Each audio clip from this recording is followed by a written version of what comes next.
Brother, who's the person? What's his name again? You're studying with? Khaled. Khaled. Let's start to come up again. It's going to start again. Bible study is going on right now, and sometimes people share that news with me. Sarah's real good about that. Nate's good about talking about Bible studies, and he has a friend, Khaled, that he's soon to start up a Bible study with again. And so please remember that Bible study. Be praying for his efforts to lead Khaled to the Lord. Appreciate that. Also, Jeff mentioned another announcement. There's supposed to be a safety meeting. Is it May 16? May 16. It's a Monday night. Be here. Anyone that wants to come be a part of that meeting is welcome to come. May 16th at 7 p.m. 7 p.m. Appreciate Matthew teaching the class last week, and he was in Matthew 23. Look over there with me, Matthew 23, please. Let's mind the scriptures. Matthew 23. We have Jesus' indictment, his greatest indictment of unbelieving Jews in general, the scribes and the Pharisees in particular, especially them. He will give 8 woes in this chapter to the scribes and the Pharisees. A woe is an interesting word. It's a blend of doom as well as sorrow. And that's certainly what you see in Jesus as he talks about the destruction coming upon Jerusalem, the condemnation of unbelieving Jews. He is not glad about it. In fact, he's very sorrowful about it. In chapter 23, verse 37, this is his attitude toward them as he thinks about what's to come in a little less than 40 years from that time. In verse 37, he says, "O Jerusalem, Jerusalem, who kills the prophets," including the prophet, Deuteronomy 18, Jesus, "and stones those who are sent to her. How often I wanted to gather your children together, the way a hen gathers her chicks under her wings, and yet you were unwilling. Behold, your house is being left to you desolate." These are words of great sorrow.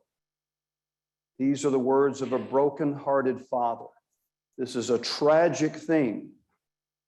And it's because of the walls of self-righteousness, prison walls these men have built around themselves. Self-righteous in comparing themselves to others rather than God's standard. Self-righteous in lowering the standard of the law to a level that suited their lifestyle and claiming they were keeping the law by doing that. And so Jesus pronounces these woes upon them for many crimes against God.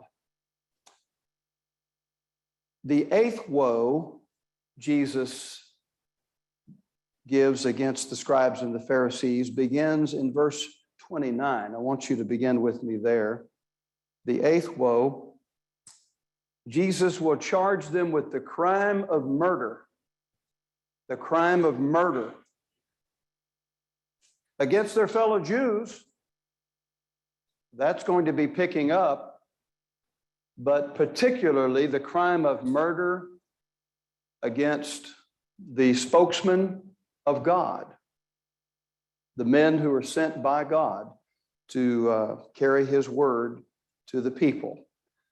And that's going to ramp up as the apostles are sent out and other Christians are persecuted. This is going to get worse and worse. Verse 29, "Woe to you, scribes and Pharisees, hypocrites, for you build the tombs of the prophets and adorn the monuments of the righteous."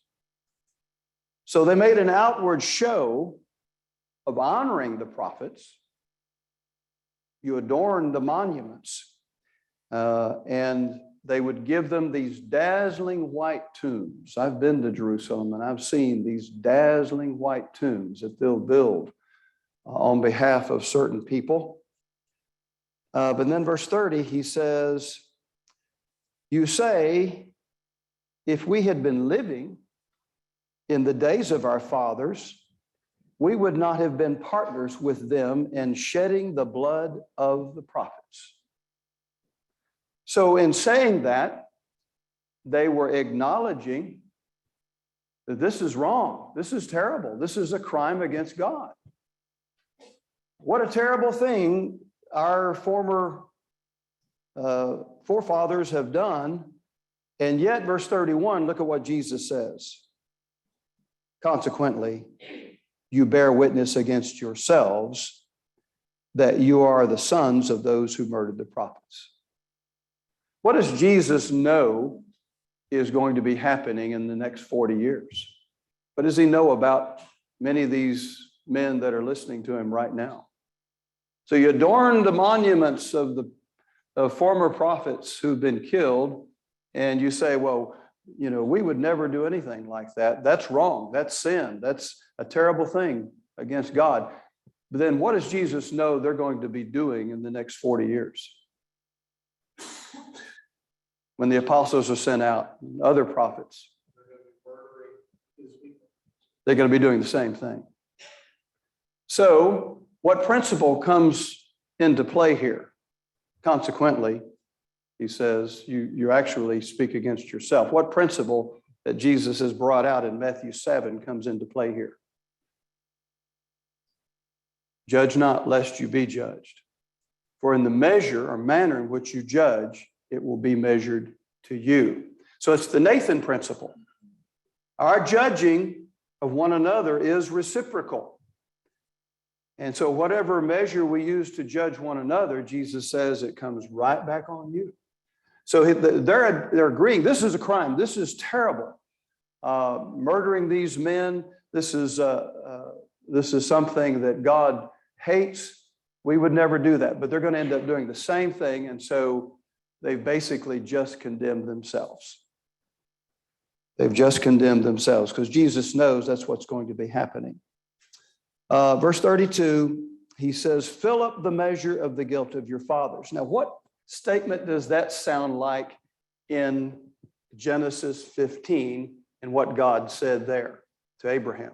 He said, Abraham, your people are going to go into captivity, and it's 400 years until something is filled up.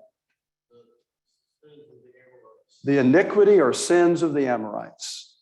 So there's a degree of guilt. You know, how patient God is, how extremely patient he is, you know, to give man plenty of opportunity to repent and to reform his life.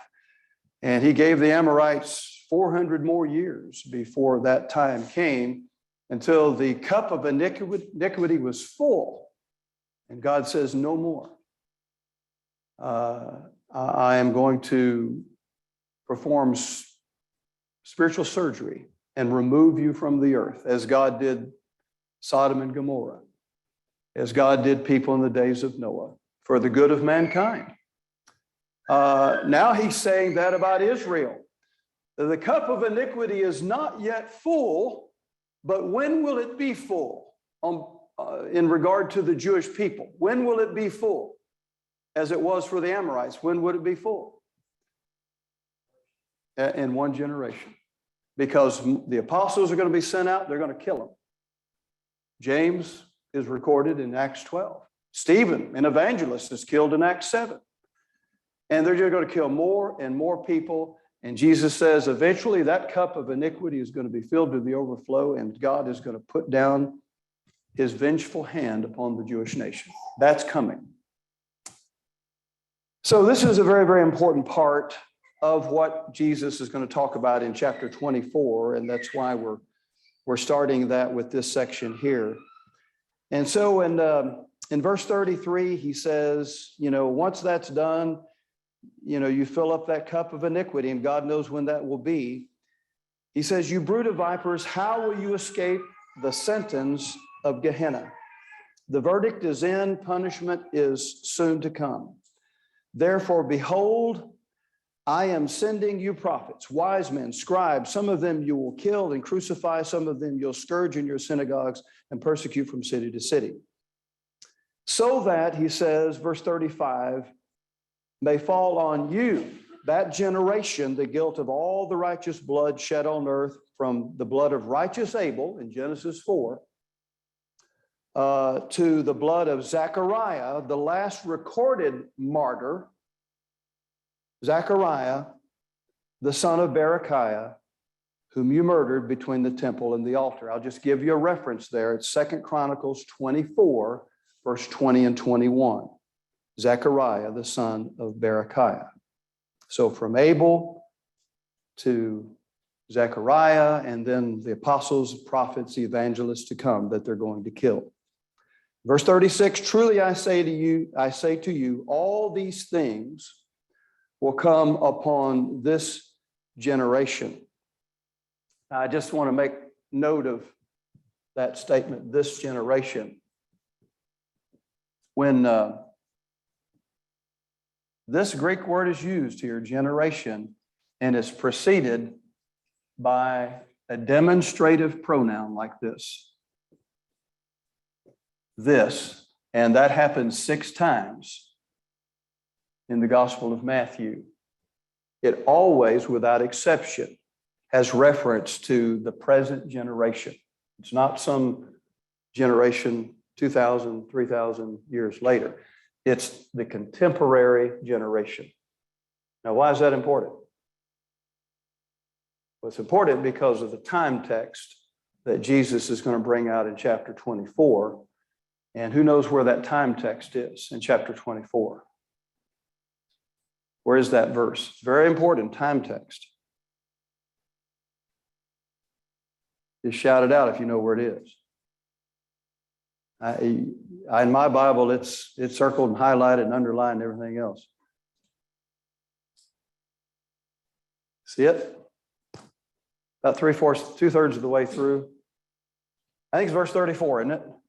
Somebody read that. Anybody? Truly I say to you, this generation will not pass away until all these things that take place. So there it is. There's one of the 6 times where Genea or generation is used with the demonstrative pronoun this. And all 5 other times it has reference to that present generation, no question about it. And I don't have any doubt it has reference to the present generation here as well. So this generation will not pass away.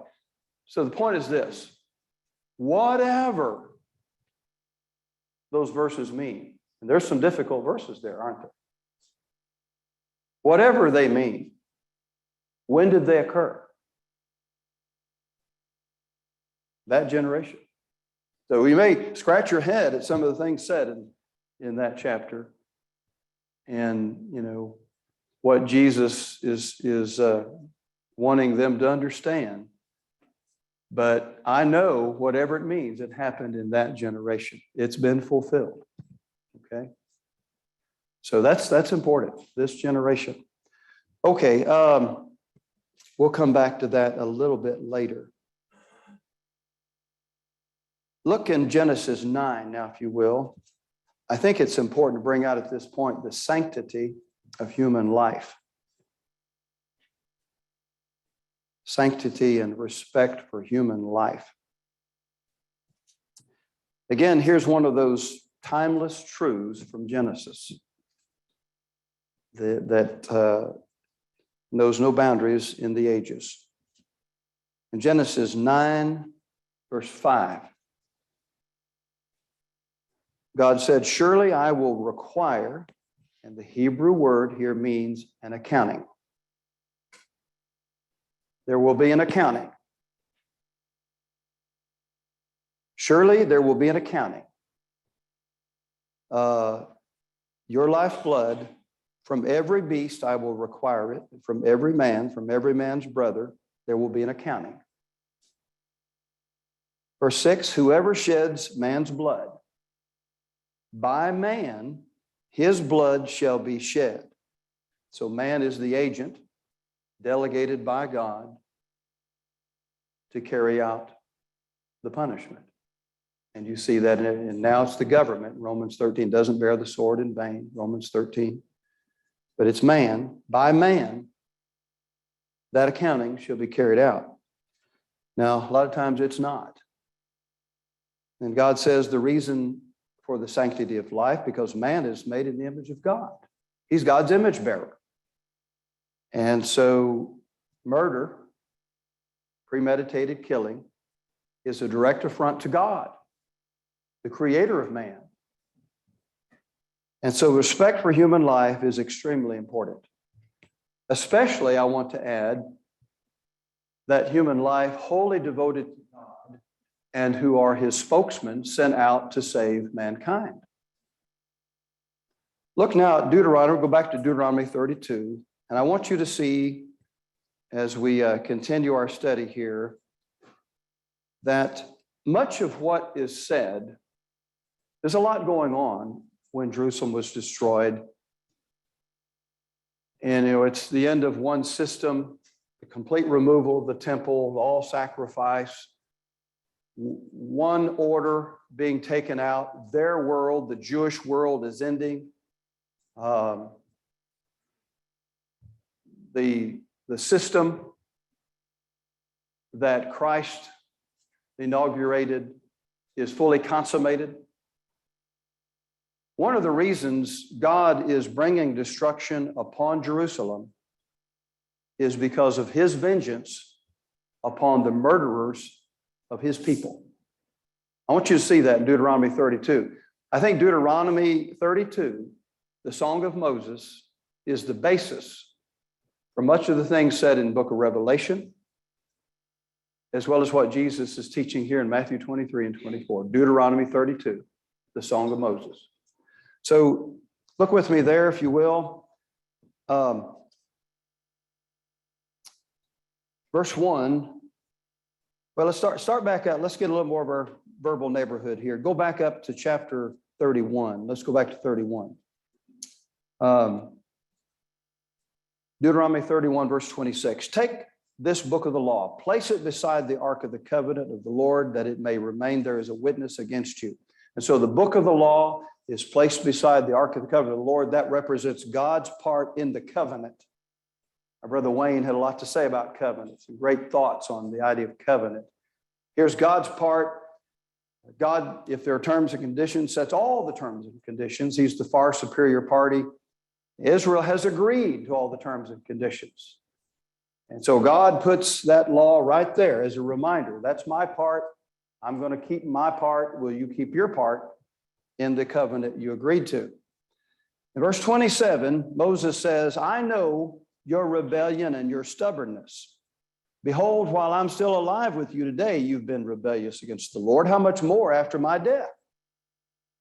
40 years he's been wandering with these people. Everyone 20 years of age and older has died out.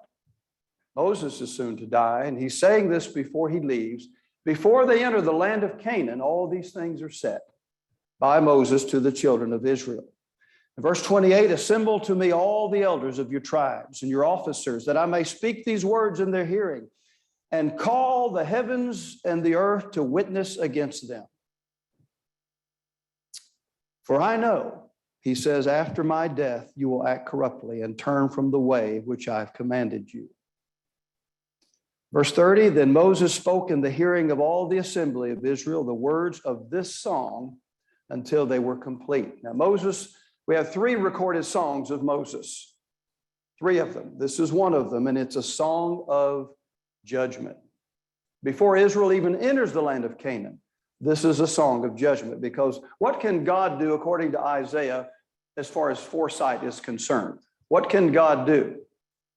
Does he just respond to situations? Does he just react to situations? What is God able to do as part of his divine nature? He can see the end from the beginning. Isaiah will say that a number of times. I am God. I see the end of a matter from the beginning, and I see where this is going, Israel. I know what you're going to do. And so I want to tell you what I'm going to do in response to what you're going to do. This is before they enter the land of Canaan.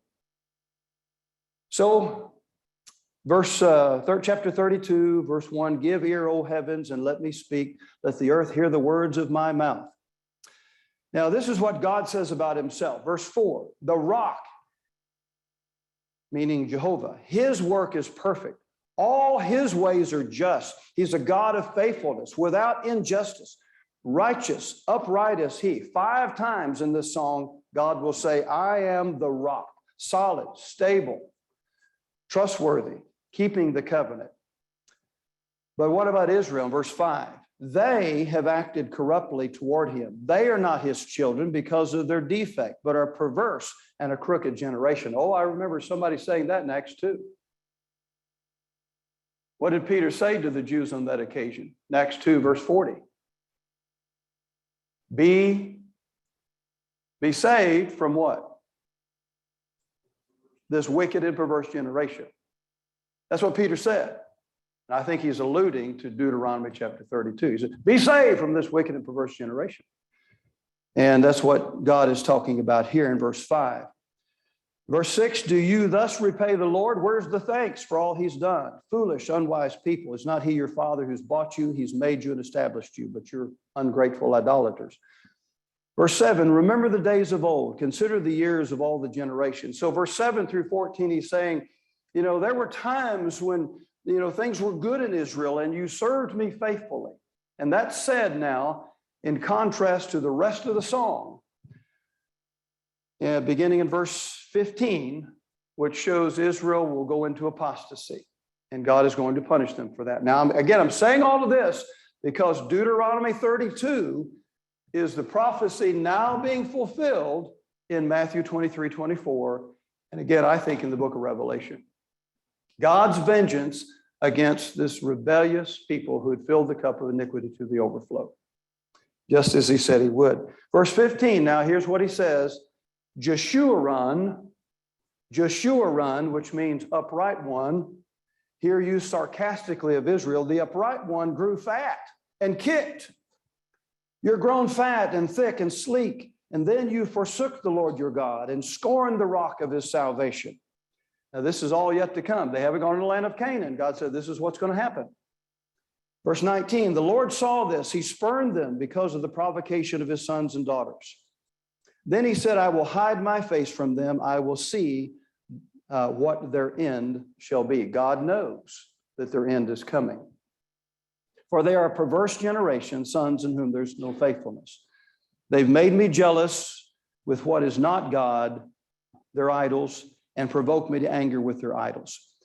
So I will make them jealous with those who are not a people. Now, somebody says that in the New Testament. I will provoke them to anger. That's quoted by Paul in the book of Romans, chapter 10, verse 19. He's using the Gentiles to move the Jews to come into the kingdom, hopefully by jealousy in a good way to come into the kingdom. But I want you to see that it is relevant to New Testament teaching. The Apostle Paul quotes this verse. And then go all the way down to verse 32. Deuteronomy 32:32. For their vine is from the vine of Sodom and from the fields of Gomorrah. Their grapes are grapes of poison, their clusters bitter. Word Sodom is used, of course, there was a literal city and it was evil and wicked and God destroyed it, but it's used figuratively of another city. It's never used figuratively of Rome. Never. But it is used figuratively a number of times of Jerusalem. Jerusalem. Sodom and Jerusalem. For example, Isaiah 1, 9 and 10, Jeremiah 23, 14, Ezekiel 16, 47. It is used, Sodom is used figuratively of Jerusalem. And I want you to look at this one. Look at Revelation chapter 11 and verse 8. Revelation 11 and verse 8.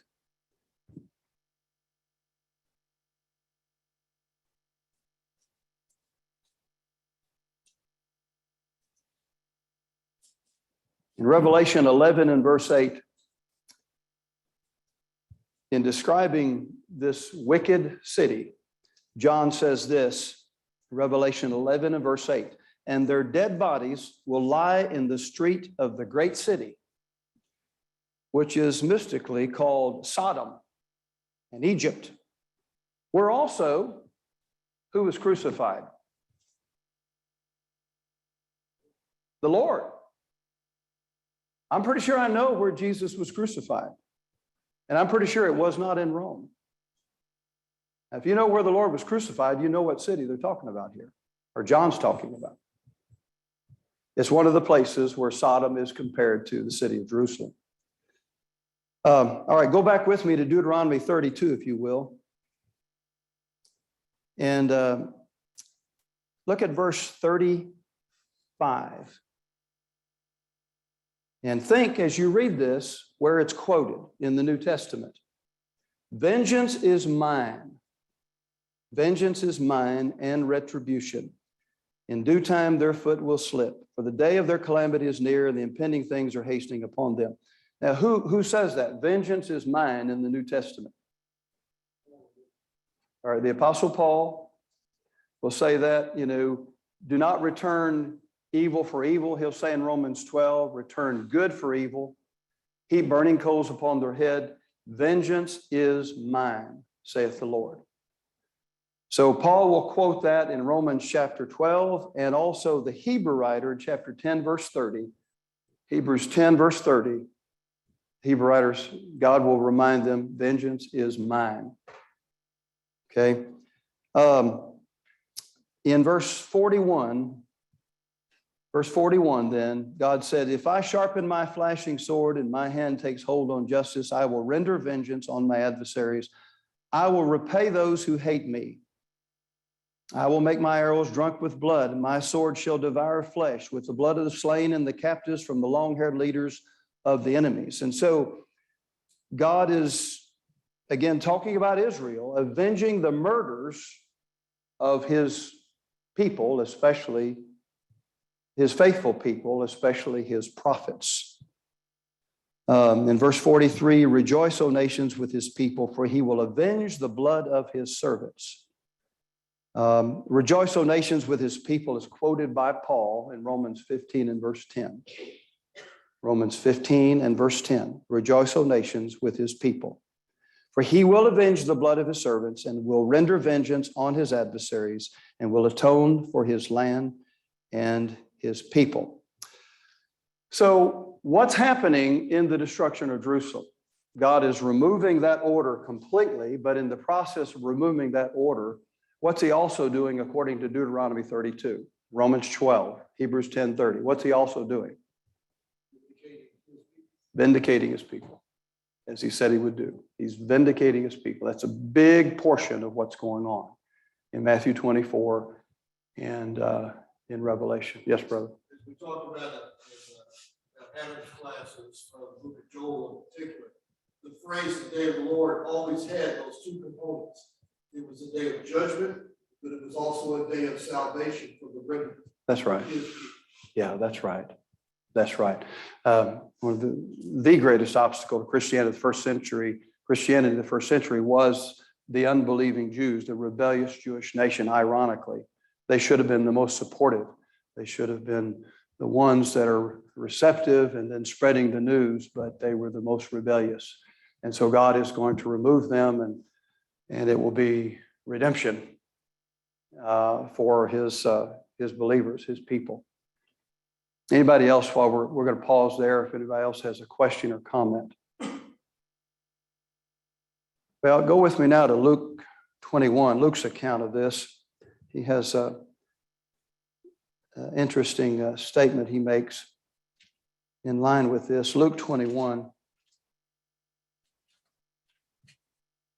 Well, the time gets away. Luke 21 and verse 22, please.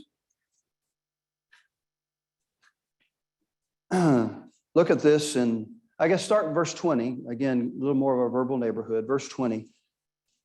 Luke 21, verse 20. When you see Jerusalem surrounded by armies, recognize her desolation is near. Then verse 21, those who are in Judea must flee to the mountains. So this is an escapable judgment if you believe the Lord. That's the reason these things are said. You know, this is why God's doing it, and you need to get out of Dodge if you are hearing these words. You need to get out of Jerusalem so that you can escape this judgment. And then verse 22, because look at this. These are days of vengeance, so that all things which are written will be fulfilled.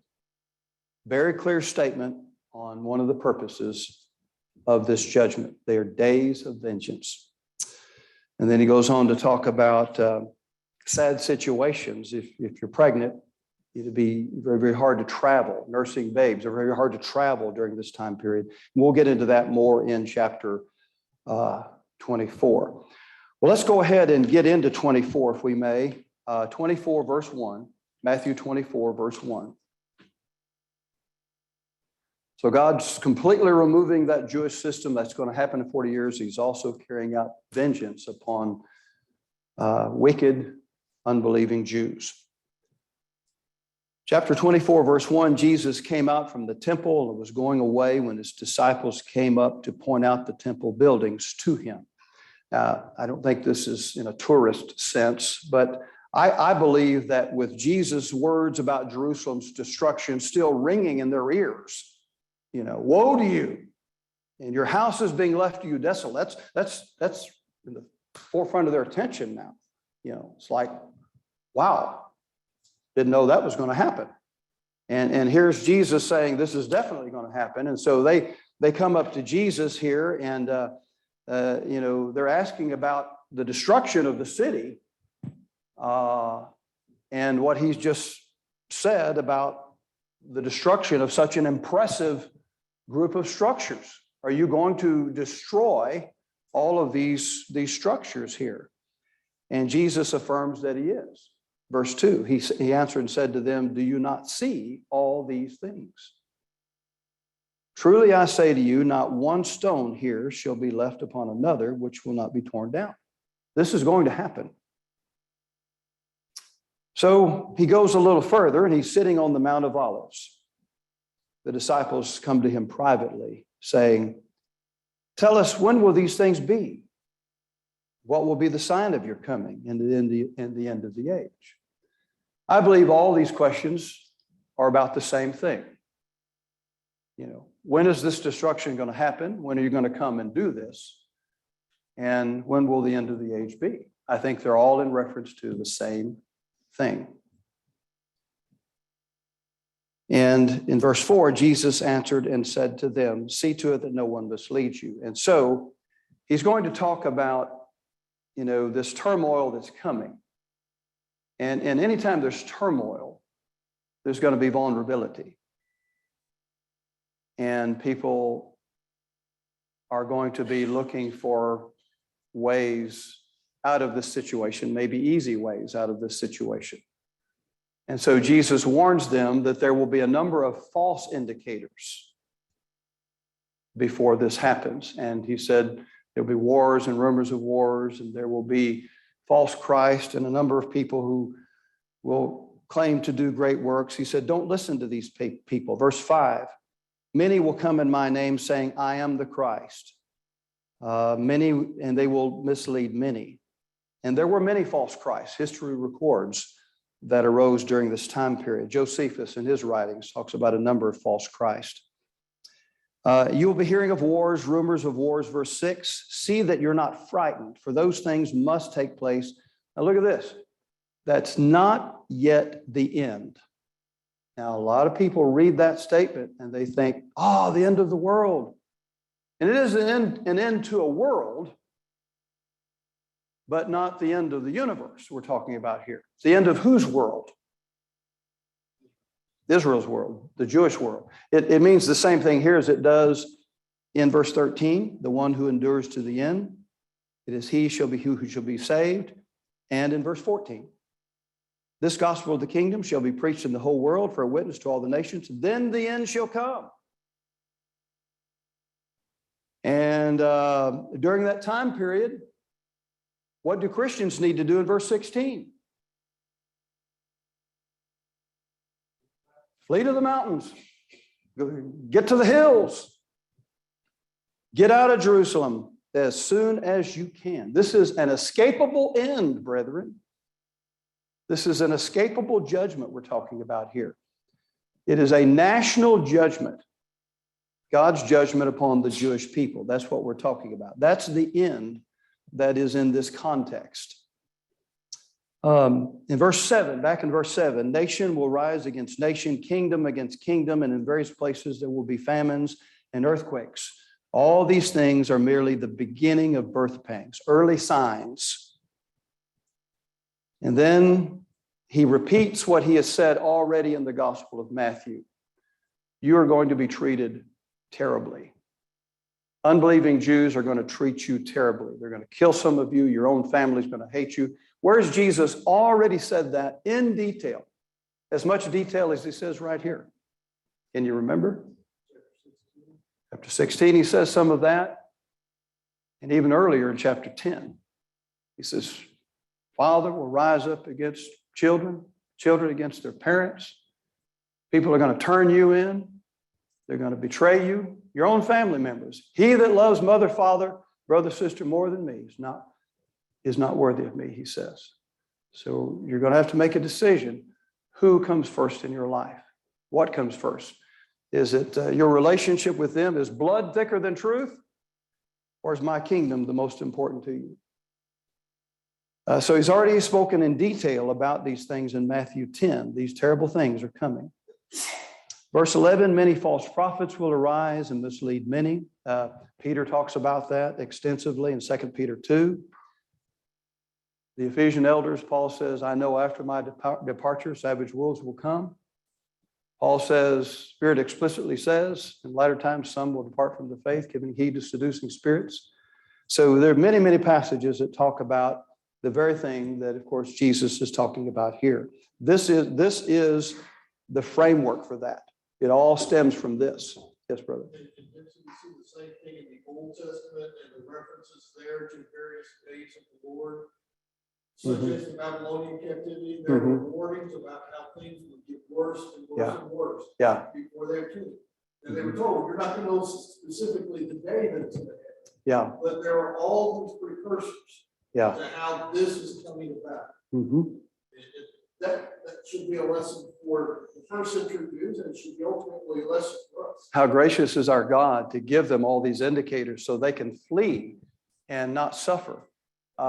History tells us that this happened in April. Now, what can Christians do? I know that's the second bell. What can Christians do so that it won't be in the winter, during the rainy season, which would be a terrible time to travel, and it won't be on a Sabbath day? What can Christians do according to Jesus' teaching here? Pray, brethren. Where's that verse? So you can mark it. Okay, verse 20. Pray that your flight may not be in the winter. How important is that? How gracious is our God? He has a time he could say, this is when it's going to happen, but your prayers will change that day. How powerful are your prayers? And how gracious is our God? Your prayer could change the day. I think that's one of the main reasons Jesus will later say of that day and hour. No one knows, because prayer can change it. Prayer can change it. All right, we'll have to stop there. I appreciate you studying these things with me. And any questions you have, I'd be glad to, or comments, disagreements, glad to hear whatever you have to offer. Thank you so much.